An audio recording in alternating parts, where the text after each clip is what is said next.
বন্ধুরা, আজকে আমার শরীরটা একদমই ভালো নাই।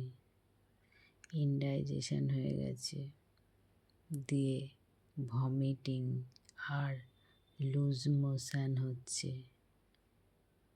কি করব, সারাদিন শুয়ে বসে আছি, কিচ্ছু খাইনি। একটু মুড়ি খেলাম, তাও উঠে গেল বমি হয়ে।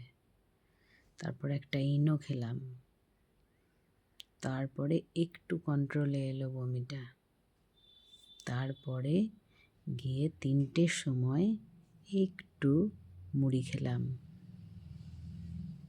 সেটা খেয়ে এখনো অবধি আছি। এখন বাজতে চললো 5টা। তো কি আর করা যাবে, আজকে সারাদিন গৃহবন্দী এই অবস্থা। তাই ভাবলাম তোমাদেরকে একটু জানাই যে আমার শরীরটা খুব খারাপ।